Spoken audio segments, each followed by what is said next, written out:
Hi, and welcome to the streets of Newark. My name is George Akers. This is my colleague, Philip Bishop. We're going to tell you a little bit about this heavily mafia-themed board game for 2 to 5 players. Let me tell you a little bit about myself first, though. There's only about 2,000 people in this entire country who have been trained to write rules. I'm one of them. I have a civil law license from the University of Loyola in New Orleans. And the funny thing about Louisiana is their laws are totally different. They're based on statutes, written laws, and I know all about them. Can you top that? So my family has a relationship to the mob going back to the early 20th century. My grandfather, who owned a distillery at the time, entered into the Prohibition period. As a good upstanding Catholic, he decided to sell that, and he sold it to a family that some of you may have heard of, the Kennedys. And you might not be aware of this, but most of their wealth came from bootlegging alcohol from my grandfather's distillery during the Prohibition period. So I do have a direct connection to the mobsters movement that we're going to be talking about in our game today. That wasn't bad. This is what I say, though. Let's put our minds together, and I bet we can make an amazing game. Let's showcase it. Whoa! Today we're going to begin in medias res. We've already set up the game, and I'm going to showcase the very first actions that occur right after the initial setup of the game. George here is playing the higher reputation player. The blue player starts with 5 reputation, and I'm playing the red player, who starts with 1 reputation. A counterbalance to starting with extra victory points is I get to start with a piece of equipment of my choice. So I'm going to go ahead and show you one of our pieces of equipment here, and it's mostly see-through plastic, which means that when I place it on a character, Yo, that guy's holding a gun now. it shows through the plastic that the pip that was on the equipment card is now demonstrated on the player's the soldier card as if he has 2 pips in that block, effectively augmenting his ability in fighting because he now has a gun. That's the very first thing that we do at the start of the game. Is the lowest reputation person takes a piece of equipment. All right, now that we have the equipment figured out, we have pre-selected, it's kind of like an overworld quest. This is one of the big goals in the game that everyone's trying to get to and trying to accomplish. We call them capers. There are smaller capers in the game called jobs. And you'll be getting a lot more of those, but these capers are out there. They get assigned to specific location tiles that you'll be moving to in the game. This one is tied to the docks. Great jewel heist. And so essentially someone's stealing jewels, and it requires 5 smarts, 5 grit. You gotta have someone be able to drive the car. It requires 3 wheelman and 4 safe cracking. There's a safe at the docks holding jewels. And then when you complete this, you get a certain amount of reputation. Here it's 5, and you get a certain amount of money bags, cash, and here it's 8. I'm going to talk about the different attributes on the card. We have smarts at the top, which is used in corruption, which we'll talk about a little bit later. We have clout, which is used in gaining control over the different locations in the board. We have grit, which is used in direct combat with your opponents. Wheelman, safe cracking, and Hitman are all used to accomplish capers and jobs. Soldier cards have the same 6 attributes that are used to accomplish the various capers and job cards. The very first thing that we do after assigning equipment is we place a cop at the police station. Every game has a police station, so that is going to be in every single playthrough that you have. Not every location is in every game. And also in a 5 and 4 player game, you would place 2 coppers at the police station at the start of every round. So now that the copper's there, what else do we check for? We check to see if that is a corrupted cop or not. If the cop had an influence token underneath, it would mean that in a previous turn, one of us had corrupted that cop, and they now worked for that person's Don. In this case, there isn't a influence token underneath the cop that we just placed, and so that is called an uncorrupted policeman. If, however, it were a corrupt policeman, they would ignore the next step, which is to move the police. The cop is forced to keep moving to the highest numbered card. And you'll see that there's 3 different locations that are in every single game. They're marked with Roman numerals 1, 2, and 3.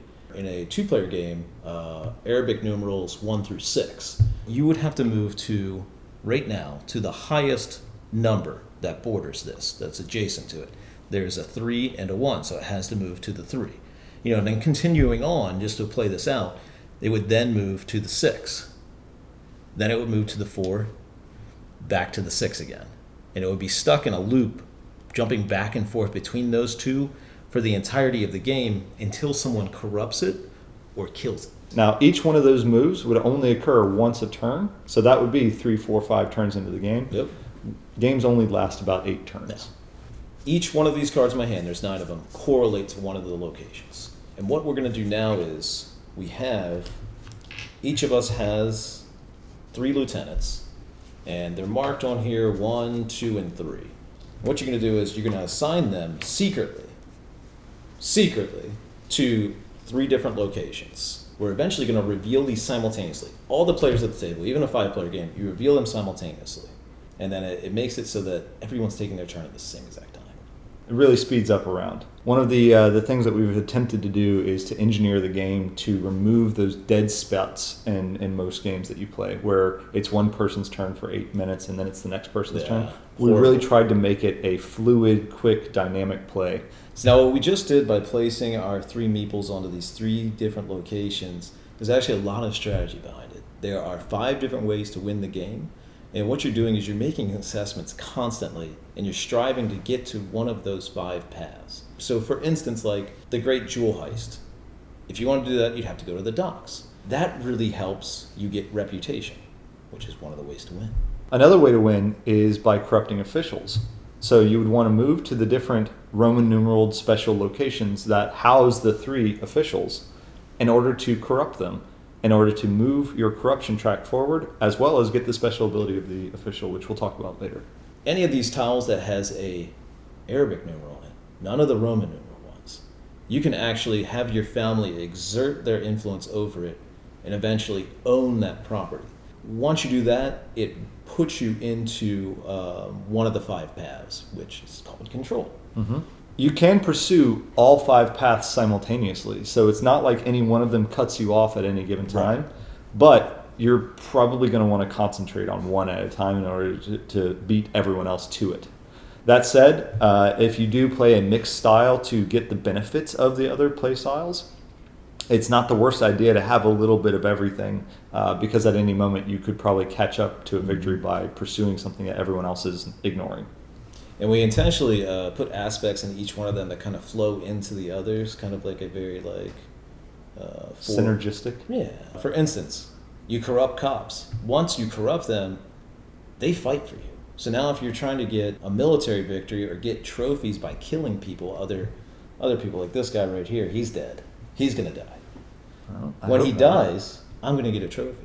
Each of the paths play into each other, but when you're making the decisions at the point of the hidden movement phase, it's which resources am I going to get this turn that are going to help me move forward to achieve one of these victory paths. Every time criminal activities occur, people gain heat tokens. And these represent that the feds are noticing what you're doing. When these run out, the player that has the fewest of them wins if they run out first.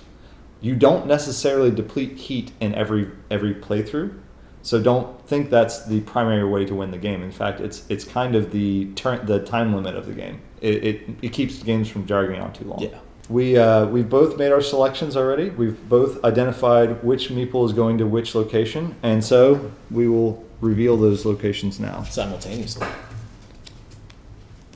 I'm going to 3. This guy's going to 6.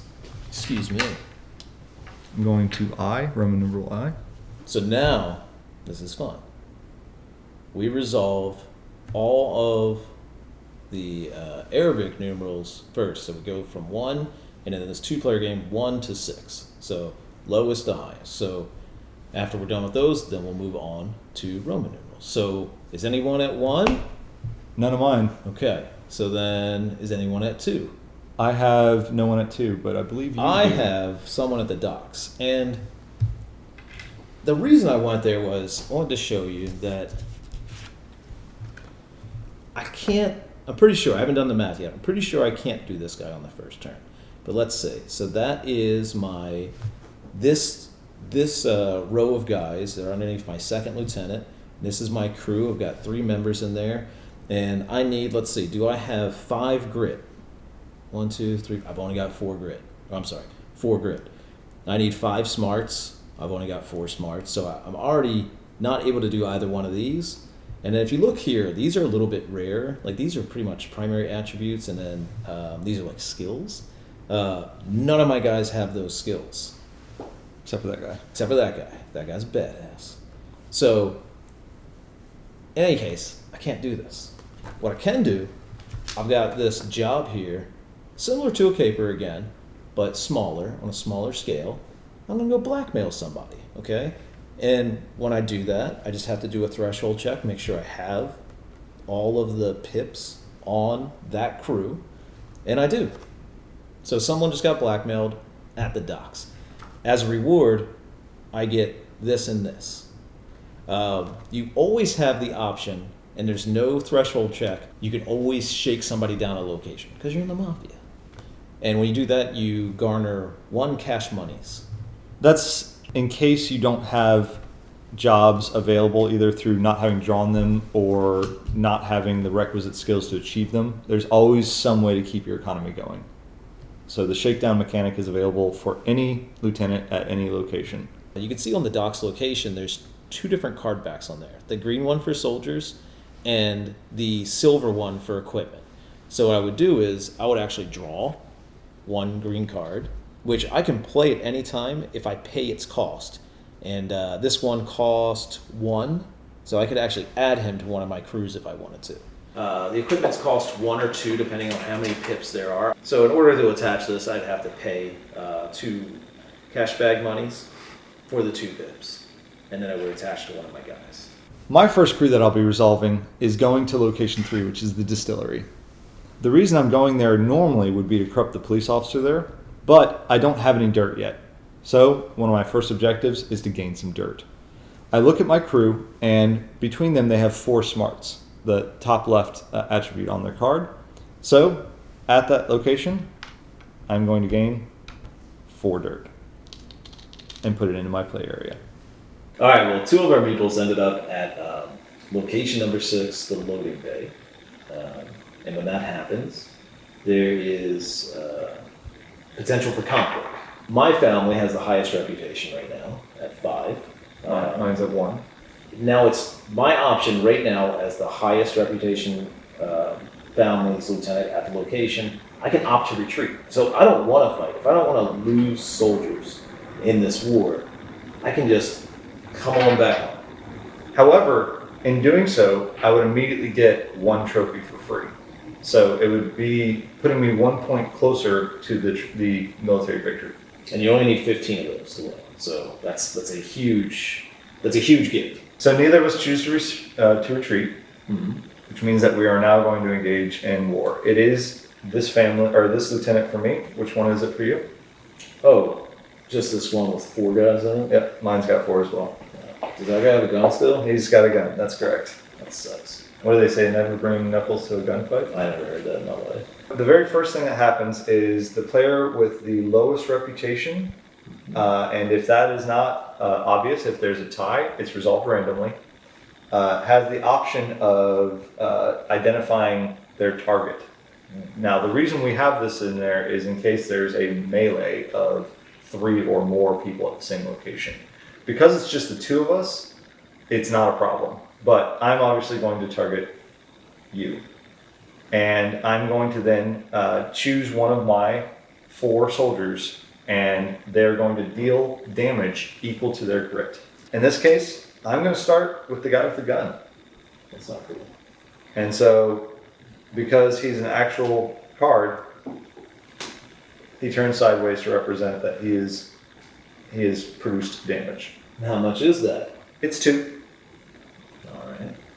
Let's say I get 2 damage that I have to take on this crew. I think I'm going to be economic. I'm going to exhaust this guy right here who has exactly 2 grit. Okay. All right, and now it is my turn to respond. And I'm going to evaluate over there what you got, right? I will attack you with this guy with 2 grit. How are you going to deal with that? Yeah, good question. I am going to exhaust. Normally, if you don't have a card, take one of these markers and you place it on the side to represent an exhaustion of one of the printed soldiers. These are the soldiers that are always on your mat. This represents that they have acted, and then you stand it up if they die, and that represents that they've been killed. So I'm actually going to exhaust and kill this unit here, which gives you A trophy. One trophy. Suck it. Trebek. It is now my turn, and I'm Yes. going to exhaust this soldier who does 2 grit. I will exhaust this guy and kill this guy. So I will also get a trophy at that point. It's your turn. Only one thing left to do. I'm going to attack you with this guy. I'm going to soak it with this guy. Alright, so I had just dealt 1 damage with my baseline thug to you. You'd have absorbed it, and then all of our guys are dead or exhausted. So it's almost like 2 individual checks. I'm checking right now. I have to leave. I have to retreat. I'm forced to retreat from that square. I am as well. Neither one of us won that. If you won the combat, you would have received an additional trophy. So we don't get that. There's some interesting resolution stuff that'll happen at the beginning of the next turn. I think this is a good time to talk about it. Right? Well, first off, we Yeah. each get heat because someone we died. did get heat for killing somebody. That's a good point. we each killed someone, and so we each get a point of heat, and we were going to track that by taking a heat marker. And keep in mind that the pool of heat, when it's out, that's the end of the game. So this is effectively moving the game one step closer to ending as well. Back at our base, and this will really happen at the beginning of the next turn, but we'll just show it because it's a good place for it. This guy that's dead will actually come back to life. So if the cards die, they're gone. They go back into a discard pile, eventually get shuffled into the deck with the other soldiers. But you can never lose, you can never have a lieutenant with less than 2 guys on it. Those are free guys you always get back. They're printed on the card for a reason. And so it's not going to happen now, as you said, but we're just resolving it now because effectively it's the same as doing it an hour later. But in the rules, it Makes does more occur. sense for you guys. It occurs later. We both have returned our lieutenants back to the base, not having accomplished anything at that location aside from the fight. Let's say I had 1 out in that combat. I would have had 1 guy dead, can't use him, but I would have had 1 point of clout, 2, 3, 4, 5, 6 points of clout, which means that I would have exerted 6 influence over that location. And if you have 5 or more, and I should say 5 to 7 because we're going to cap it at 7, so you can't just keep like bowling over a place. But if you have at least 5 there, you own that location. And that was what we were talking about before, where you're going to get points for control at the end of the round. So the third set of meeples that we have are both at the location numeral I, which is the police station. That is one of the special locations that we mentioned earlier that has a Roman numeral instead of an Arabic numeral. So no combat occurs at these locations. These are too public, too high risk. No combat occurs at those locations, so we don't do a fight there. However, we are both there for the same reason, and we're going to try and corrupt the chief of police to join our family and fight on our behalf. The person with the lowest reputation Lowest reputation. begins the You're bid. being punished. That's right, we're being So you have punished. to opt to bid or not. I am opting to ante and meet the threshold, which is a minimum number of dirt that must be anteed in order to even begin the attempt at corrupting the official. And so Makes sense. I'm going to spend the 4 that is necessary to ante into the process of corrupting. I too will spend 4. So from this point forward, we have a couple of different resources. If we had cash, we could be spending cash. If we have soldiers, we can be tapping soldiers to contribute. And we can also be using favor cards and putting them into a discard pile to count as points towards this. To begin, I'm going to exhaust my first thug and generate 1 smarts, which is enough to give me 1 point. I'm ahead right now. He's ahead right now. Using his head. I will exhaust both of these guys, and I will take the lead. with a total of 2 smarts. Okay, and I'm going to counter by tapping this guy, exhausting, and adding Okay, so now his we're 1 even. smarts. We're even. Okay. And I'm going to exhaust this gentleman as well, and now I'm ahead. Okay. This guy's got 2 smarts, Uh-oh. so now I'm 1 ahead. Okay, it's too rich for my blood because I don't have any cash tokens to spend, and I Yeah. don't want to spend any of my favorite cards on this, so I'm going Well, to I got concede. And Plenty of cash. yeah, well, Plenty of favorite cards. you get to win this time. Sweet. All right. So that means that I permanently place an influence token on the police station. That's the only time I ever get to do that, even if I win another bid at the police station. What it entitles me to is 2 different things. I now gain 5 points of corruption, Which is what the chief of police is worth. you're worse. That can never be taken away from me. That's my 5 points. But I also temporarily get the chief of police to do my bidding. There's 3 different officials. They're each going to have different abilities. So I actually don't get him until the end of the round, but this is the last meeple, so I'm going to take him anyhow. But if Philip were to come in next round and go to the police station and bribe the chief of police, he wouldn't get him in his power until the end of the round. So I'd get him for an entire round of play. At minimum. At bare minimum. Because if no one goes to the police station, he stays mine until someone does. But he did get a healthy lead on the corruption victory by achieving this. Yep, I'm already a third of the way to winning corruption. The corruption minigame plays a lot like betting in a poker game. The combat minigame plays a lot like mini card games that have conflict in them. There's all sorts of these little minigames scattered throughout our game to keep it fresh and interesting, so you're not just doing the same thing over and over and over. It's not a repetitive game in that sense. But each of these things also resolve rapidly and quickly, so it's a fun, fresh round every time. Well, we have to say goodbye. It's been a pleasure. And I hope you now understand better how to play the streets of Newark. Yeah, be a mafia don and kill people. And corrupt people and take control of the city and such. Yeah! Good See you times. here, boys? She. Why I oughta.